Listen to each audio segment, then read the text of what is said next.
Peringatan, animasi ini diangkat dari kisah nyata, tanpa bermaksud menyudutkan salah satu pihak. Semoga bisa diambil pelajaran, dan selamat menikmati.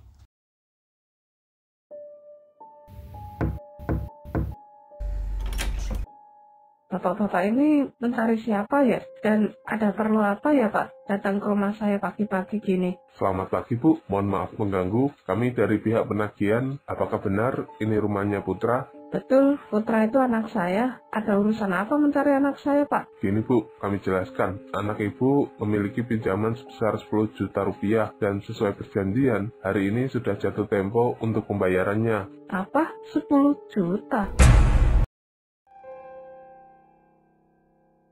Bu, Putra mau ngomong sesuatu, Bu. Jadi belakangan ini Putra mikir kayaknya Putra harus mulai cari kerjaan, Bu. Dan aku dengar dari temen katanya ada lowongan karyawan pabrik di luar kota, Bu. Serius? Kamu beneran mau kerja? Jangan cuma alasan doang loh ya. Soalnya Ibu udah sering dengar janji-janji kamu. Putra serius, Bu. Putra sadar nggak bisa terus-terusan kayak gini. Kalau Putra kerja di pabrik, paling nggak Putra punya gaji tiap bulan, Bu. Alhamdulillah. Akhirnya kamu mau berubah juga. Ibu seneng dengarnya. Dan Ibu udah lama nunggu momen ini. Jadi beneran, kamu niat kerja. Iya, Bu. Kali ini aku beneran serius. Aku pengen buktiin kalau aku bisa tanggung jawab. Kalau gitu Ibu seneng banget. Kamu butuh apa aja untuk berangkat keluar kota? Untuk awal, Putra butuh biaya hidup, Bu. Soalnya kalau udah sampai sana, masih harus nunggu pengumuman dari pabrik. Jadi butuh bekal yang cukup. Ya, kira-kira 2 juta lah buat makan sama biaya kos. 2 juta ya? Ibu sih ada tabungan, nggak banyak. Cukup lah kalau buat ngasih kamu 2 juta. Nanti Ibu ambilin dari tabungan aja. Makasih banyak ya, Bu. Iya, Ibu doain semoga kamu diterima kerja di sana. Amin. Ya udah, nanti Ibu siapin uangnya, kamu bisa berangkat kapan aja. Dan jangan lupa kabarin Ibu kalau sudah sampai di sana. Iya, Bu. Aku pasti kabarin.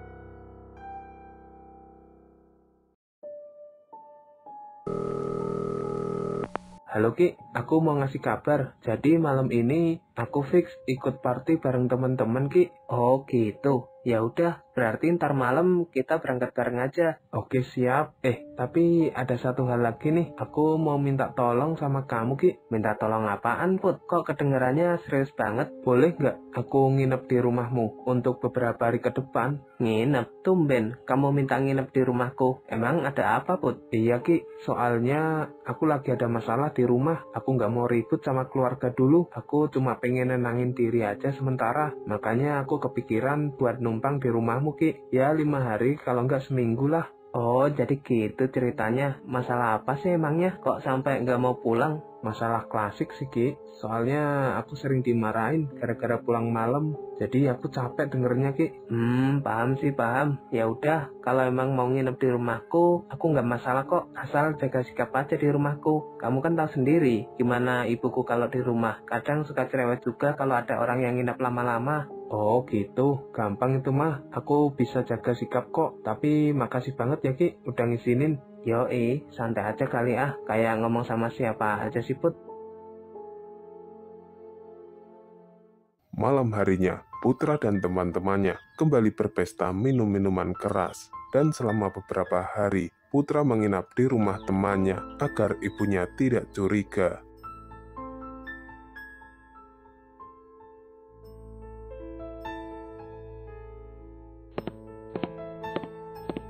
Putra, kamu baru pulang. Kok badanmu bau alkohol gini? Jangan bilang kamu habis minum lagi ya? Enggak Bu, cuma ketemu teman sebentar. Lagian kan aku baru pulang dari luar kota, jadi capek. Kalau begitu, gimana sih ngelamar kerja di luar kota? Katanya kamu serius mau kerja jadi karyawan pabrik. Kamu beneran kan pergi ngelamar kerja?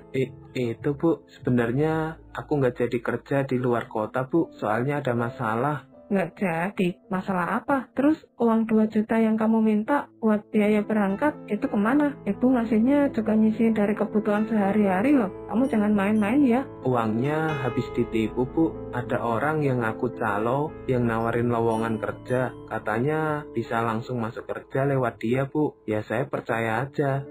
Ternyata duitnya dibawa kabur. Ditipu. Putra. Ibu ini bukan nggak percaya. Tapi dari tadi Ibu cium bau alkohol dari kamu. Jangan-jangan uang itu bukan buat kerja, tapi buat kamu foya-foya minum minuman keras. Enggak kok Bu, demi Allah aku nggak bohong. Aku benar-benar habis ditipu kok. Bau alkohol ini cuma karena tadi aku ketemu sama temen. Dia maksa ngajak minum sedikit. Aku nggak maksud ngeluarin duit buat itu kok Bu. Kalau benar begitu, kenapa dari awal kamu nggak cerita? Kenapa baru sekarang ngaku kalau ditipu? Apa kamu kira ibu ini bisa nggak bedain mana yang bohong dan mana yang jujur? Ya mau gimana lagi Bu, namanya juga kena tipu. Halah, kamu itu alasan aja Putra. Udah Bu, Putra mau istirahat, capek nih.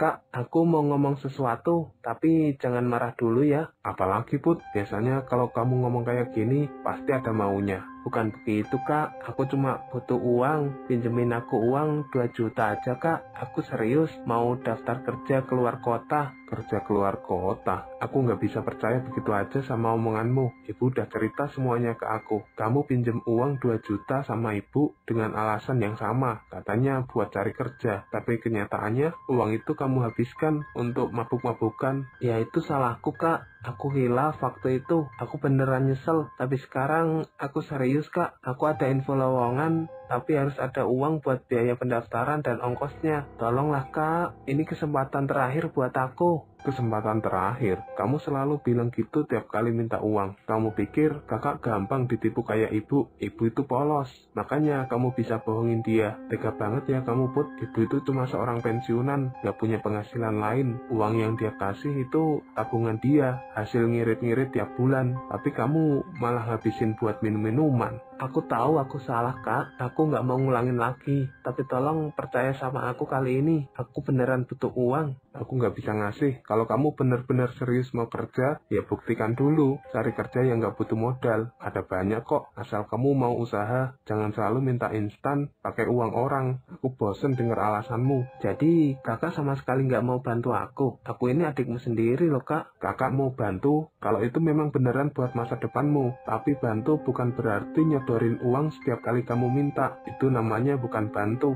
tapi jerumusin kamu makin dalam. Kalau kamu butuh uang, ya kerja dulu. Jangan cuma ngandelin ibu atau aku. Ya udah kalau kakak nggak mau minjemin uang. Setelah dari rumah kakaknya, Putra berinisiatif berhutang dengan menggadekan motornya untuk foya-foya sampai hutang Putra menumpuk banyak di mana-mana.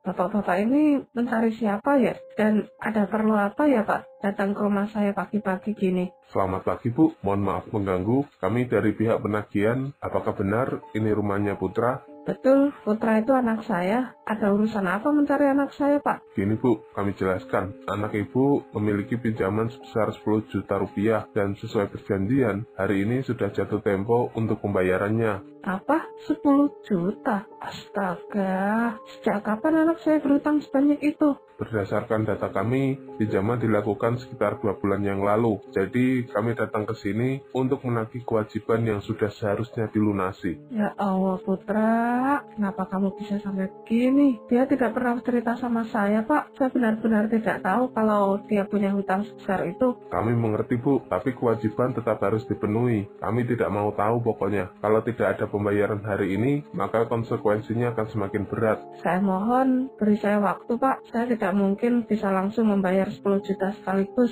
Saya cuma hanya seorang ibu rumah tangga. Kami paham Bu, apakah Ibu berniat menyelesaikan hutang anak Ibu ini?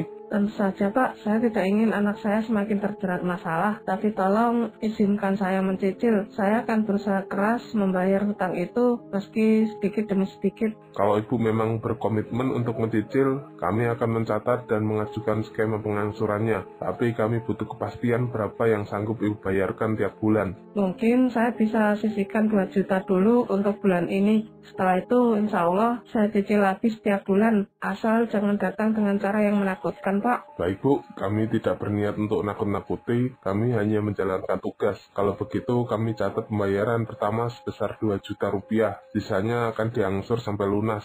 Iya, saya janji akan usahakan. Tolong beri saya waktu dan jangan ganggu keluarga saya lagi, Pak. Ya, selama angsuran berjalan sesuai kesepakatan, kami tidak akan datang dengan cara yang keras. Ya Allah, Putra, apa sih yang sebenarnya kamu lakukan sampai berhutang seperti ini?